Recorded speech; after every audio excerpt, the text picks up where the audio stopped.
When I was 20 years old, I was broke. I didn't know anything about investing. I didn't know what a mutual fund was. I didn't really know how to invest in the stock market. I barely had $100 to my name. I would have killed for one of these. So by the end of my 20s, I had paid off all of my debt. I was investing into my 401k. I had maxed out my Roth IRA in multiple years. I was on top of the investment world. Like I had figured it out.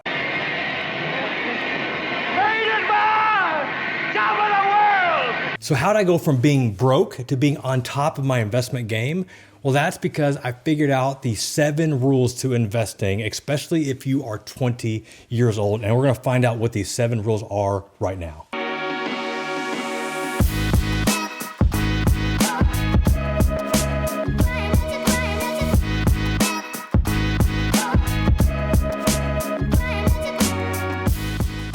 Now, most people assume that since I was a finance major, that I should have known how to invest, that I should have known what a mutual fund is, what an ETF is, how to buy my first stock. But the reality is that they didn't teach you that in college, at least the college and the classes that I went. We're going streaking! Yeah!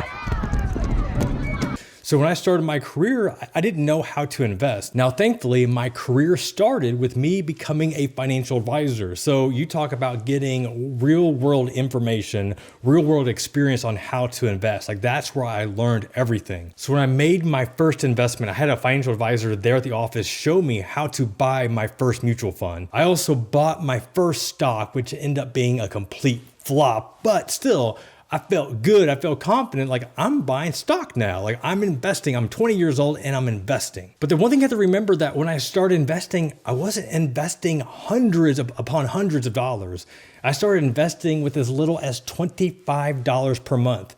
Could I have afforded more? Yes, I could have. And in fact, I should have invested more, but I still felt good that I was starting with as little as $25. And that mutual fund that I started with, it doesn't even exist anymore. I don't know if they got bought out or they shut it down. Like it wasn't a great mutual fund. It wasn't horrible. Nonetheless, like there were so many other options that were better than that one. But once again, it was all about getting started, getting my feet wet, getting used to understanding how mutual funds work and how the stock market works. And it was really just that real world experience that taught me, that showed me how to start investing the right way in my 20s. And that brings me to the first rule of investing in your 20s. And that rule is just freaking start. I don't care where you start investing, just start somewhere. I get so many people that ask me, so many comments ask me, Jeff, where is the best place to start? Do I start with this online broker? Do I start with this bank? Do I start with this app? And my response to all of them, the best place to start is where you're going to open the account and get started. It doesn't matter where you start, just that you do. You just have to start. That's why I shared at the beginning, the mutual fund that I was putting in $25 per month, like it was a crap mutual fund. It was a crap mutual fund, but just getting started in that fund opened the investment world to me to where I finally started learning more about it, how to really invest, how to identify what's a good investment, what's a bad investment. We're the ones I should avoid and we're the ones I need to put more money in. And nowadays, like there is no excuse to not invest. There are so many different apps. There are so many different platforms. You can even invest your spare change. Yes, you can start with a quarter. You think I'm joking, but I'm not. There's actually investment apps that will invest your spare change.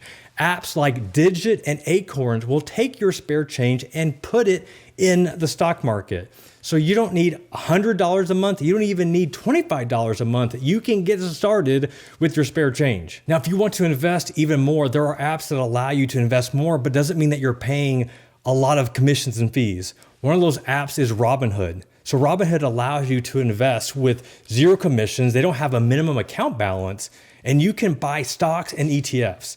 Now with Robinhood, they are limited in some of their offerings. So if you want more flexibility, you can check out another online broker, M1 Finance.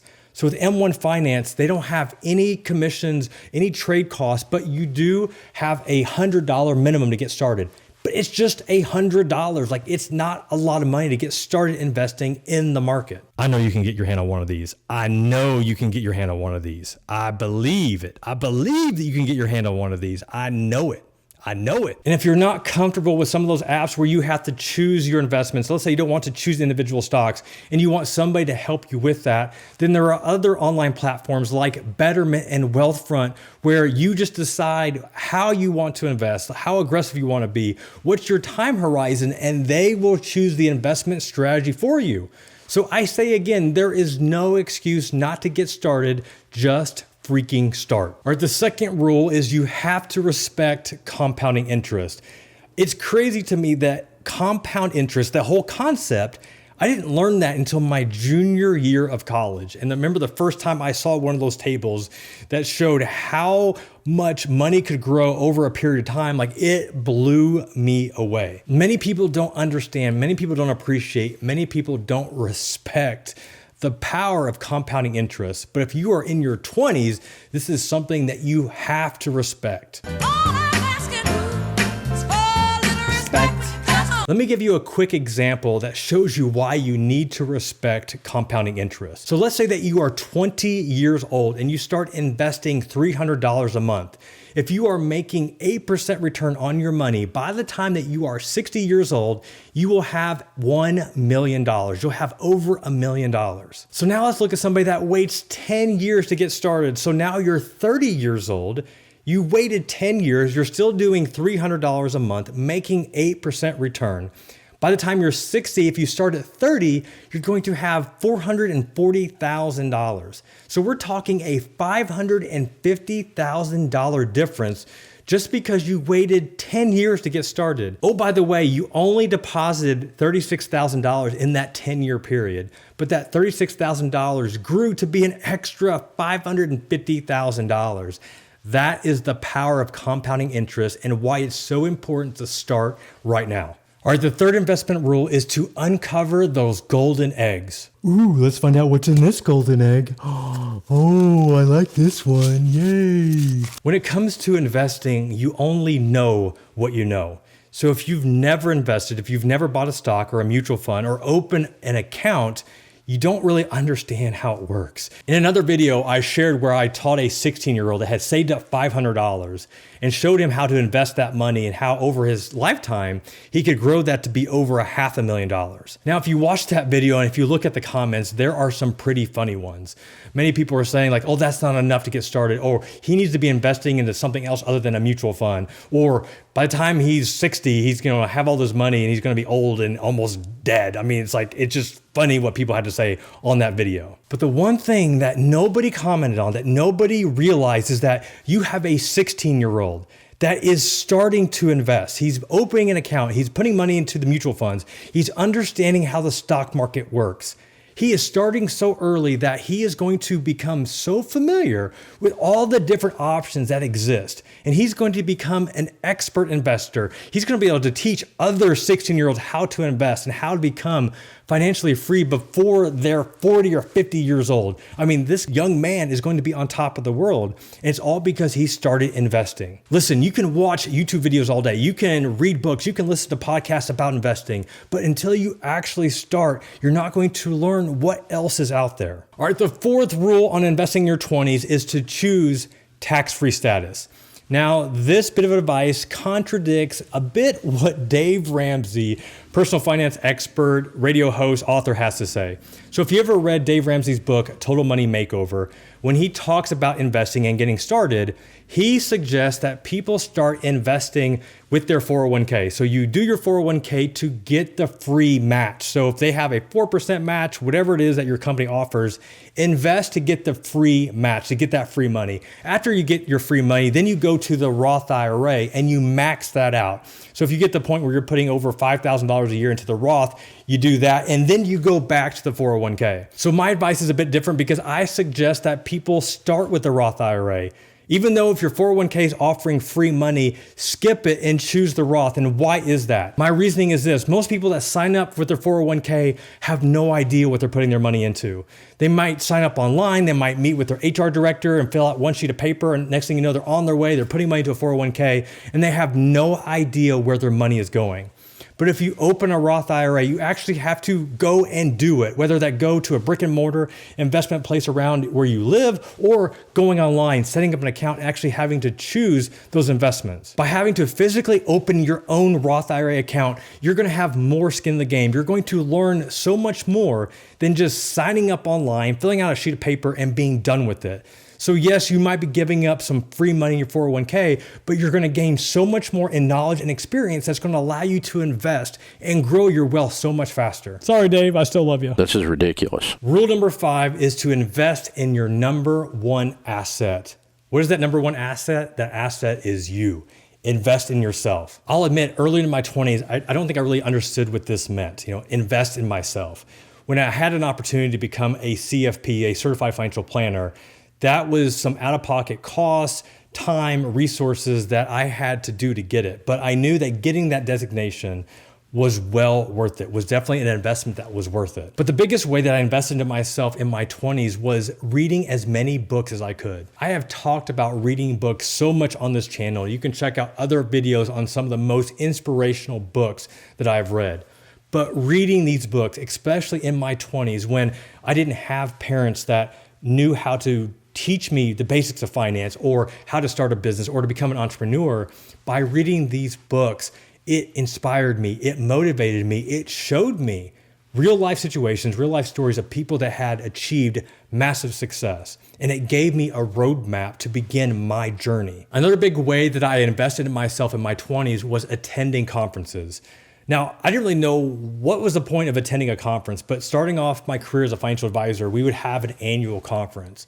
And I wanted to go to these. I didn't really know why I was going, but after I attended my first one, I got it. When I attended these conferences, I was networking with other financial advisors that had achieved the level of success that I was shooting for. They had breakout sessions of just teaching different principles on whether it becoming a better financial planner or strategies on how to grow your business. I learned so much from these conferences. Like, I went to every single session that I could because I devoured all that information so I could come back and put it into practice. And nowadays, there are so many different ways that you can invest into yourself. This could be joining a paid mastermind group or paying a mentor to mentor you, listening to podcasts, listening to audiobooks, buying courses, just learning, whether that going back to school or taking courses online. Like, there are so many ways to invest into yourself and to get that knowledge that you need to take yourself to the next level. All right, the 6th rule of investing, especially in your 20s, is understanding the power of the side hustle. Now, I have another video where I argue that I make the case that the side hustle is the best investment that you can make for yourself. So why a side hustle? Like, why is that such a big deal, especially in your 20s? Before I answer that, let me ask you this. Do you want to be in control of your future, or do you want someone else to be in control?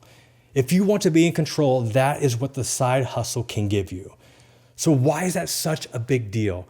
The side hustle is something that is not going to change your life overnight, but if you are investing time and resources into this side hustle, this side business that eventually produces a healthy income, this gives you so much flexibility, gives you so much power not to be stuck in a dead-end job that you potentially hate. And let's get one thing clear. The side hustle is not a part-time job. So this is not driving for Uber. This is not getting a job at Starbucks or working overtime at your current job. The side hustle is building an asset that could potentially give you passive income down the road. That is the power of the side hustle. A side hustle could be a blog. It could be a YouTube channel. It could be freelancing, social media marketing, graphic design. There are so many different things that a side hustle could be that it can change your life, but you just have to start it. Remember point number 1? You just have to start. All right, the 7th rule investing in your 20s is do what the wealthy do. Now, when you start in your 20s, this might be kind of tough, but one of the ways that I was able to really amass a lot of wealth, especially in a tax-deferred status, was opening a self-directed retirement account. Now, I shared this in another video, how the wealthy people, this is how they do this. So when you see mega investors buying real estate and they're buying it in their IRA, and you're wondering, how do they do that? How are they buying real estate in a tax-deferred account? This is how they do it. So if you don't know what a self-directed retirement account is right now, that's okay. At least you're now familiar with it. And as your side hustle grows, as a side business grows, you start to know, okay, this is something that I could consider down the road. So how else do wealthy people invest? Well, This is no surprise, but wealthy people invest into real estate. Free real estate, I'll pee my pants. Jim, come get your damn land. It's a free house! Jim, I got real estate. Jim, to get better than this, Jim! the house is free! Jim! The house is free! It's a free house. It's free real estate. Now, this is something that I will not proclaim to be an expert in. I have some real estate investments, but there are definitely people that know a lot more about investing in real estate than I do. How I got started investing into real estate is a few different ways. The first of which is real estate notes. So with these real estate notes, I've got a buddy of mine who is an expert real estate investor, and he started raising funds, raising capital to invest into more properties. And with those properties, we basically invest money and he pays us a dividend each month for that investment. With this investment, I'm getting paid 7% interest on my money, and I don't have to lift a finger. I don't have to do a thing. I don't have to worry about the property, but if something happens to the property, I do have ownership of that property. So that's how that investment works. I also invest into real estate utilizing Fundrise. Fundrise is an online platform that allows you to invest into real estate properties, and then you have a company, which is Fundrise, that is picking those properties and managing those properties for you. What I love about Fundrise is that it's so similar to the real estate notes in that I just open an account, put my money in, and let them do their thing. With Fundrise, you need $500 to get started. That's it. And you can get started investing into real estate. Now, if you want to up your real estate game and invest into real properties, you need to check out another video with my buddy Travis. So Travis has been able to invest into like 5 or 6 different properties here in the Nashville area, and he is making a killing. He's already turned a profit on one of his properties. He's getting ready to turn a 6-figure profit on another property. He's cash flowing his other rental properties. I mean, he has done an amazing job, and you'll especially love checking out that video because he shares that journey of making that first purchase, buying that first rental property that led him to his other properties. Once again, with Travis, it was all about getting started. So if real estate is something that you're interested in, check out that video and you'll learn some of the basics on how to do it and how to do it right. It doesn't matter where you are in your investment journey, whether you are a complete rookie, you've never invested, you don't know how to start, or if you've been investing for a few years and you still want to learn more. If you're in your 20s, these are 7 rules that can 10x where you're at right now. Heck, we can 100x depending on how much you're willing to invest and how much you're willing to do the research, do the work, and dive in to get started. But as I said throughout this entire video, it's all about getting started. So if you want to invest your spare change with Acorns or Digit, if you want to buy stocks utilizing Robinhood or M1 Finance, or you want somebody like Betterment to choose your investments for you, or maybe you want to get started with real estate, you want to check out Fundrise, whatever that is, the links will be in the description below. Check them out, but most importantly, check them out and get started. This is Jeff Rose reminding you that it's your money, it's your life, and only you can make it awesome. Until next time, y'all, peace.